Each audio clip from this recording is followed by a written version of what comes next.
It's uncomfortable for me to speak negatively about any book, so I'll present these as conditional recommendations because though I enjoyed the reading experience, I have a feeling that you just might like these more than I did. Childhood's End by Arthur C. Clarke. Just because a book is on this list doesn't mean I don't like it. I ranked Childhood's End on my top 210 science fiction books list, and while I really like it, I wouldn't say I absolutely love it. Childhood's End is a solid first contact novel, and you'll definitely see this at number 1 on many top 10 science fiction book lists.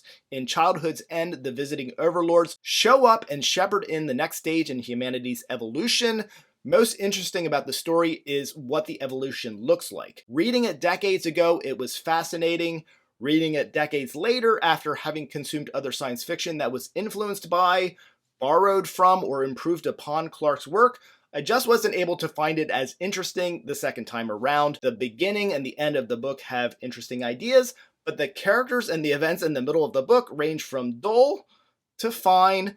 Much like my comments on Clara and the Sun, I think the new to science fiction reader can find the fascination that now eludes me. Dark Matter by Blake Crouch.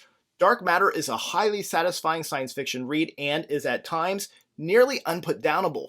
Why is it on this list then? Like the book before and the next book on the list, Dark Matter appears on my top 210 episode.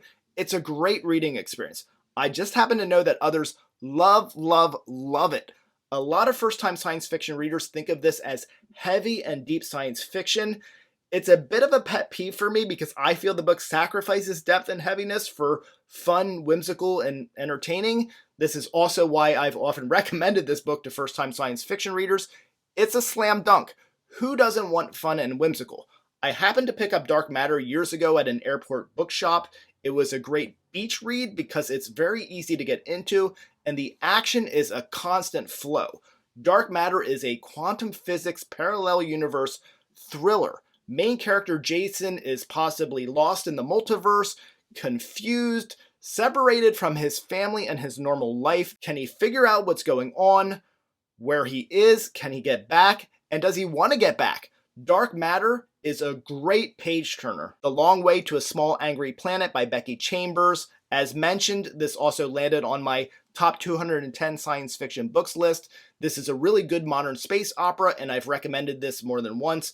What I love about Angry Planet is that it's character driven and the characters work. Chambers isn't fooling around when it comes to writing well-formed characters. In Angry Planet, these characters are on a huge ship traveling to the far reaches of the galaxy. The characters are dynamic and quirky. The story is touching and thoughtful. Chambers delivers a unique story that could be set in space or somewhere else that's not a spaceship, really. There's not a ton of action or big science fiction events to blow your mind, but it makes up for it with interesting examinations of interpersonal relationships. Because it lacked a little bit of a punch for me, I qualify it as a great read that you might like even more than I did. Clara and the Sun by Kazuo Ishiguro. Ishiguro has a way with words. I'm a big fan of Never Let Me Go, and you can see more of my thoughts on that on my top 150 science fiction books video, and via cameo, Jay's from Captured in Words, his guest appearance on my top 210 episode.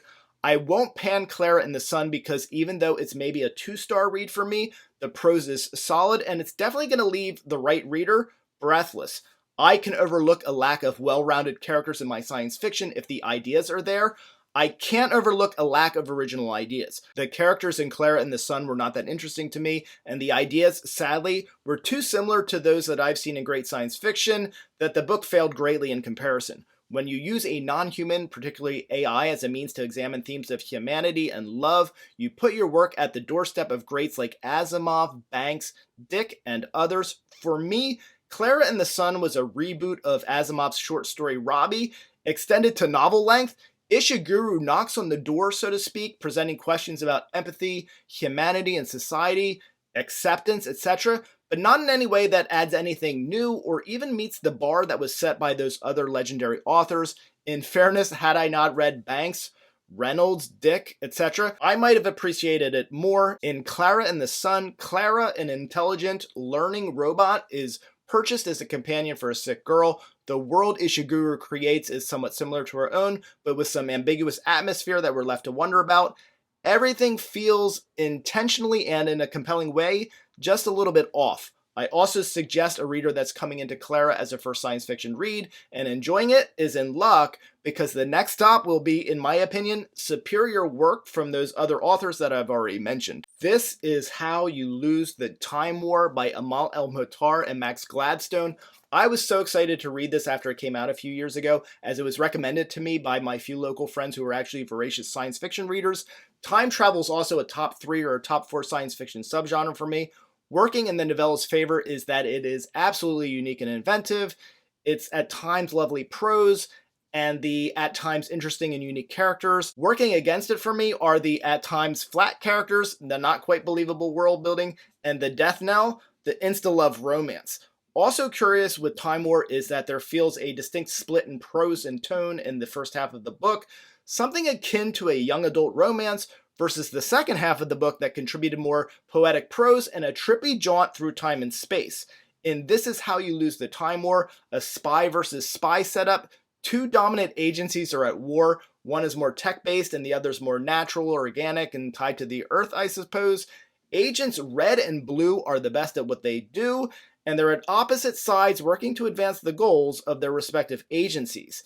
These post-human beings immediately develop a romance with deep implications for the actions and emotions of each character, as well as the time war, and because of their stations, implications for time itself. I recommend this read because it's ambitious and it does deliver a clever reading experience. Despite my 2-star feelings for this one, I do see the potential for Time War to be a 5-star read for others. Gideon the Ninth by Tamsin Muir. I'm really glad that I read Gideon the Ninth last year. I'm glad the novel was so well received by so many, and I'm happy that Muir has received praise for the work. This isn't my kind of book, and that's really a me thing.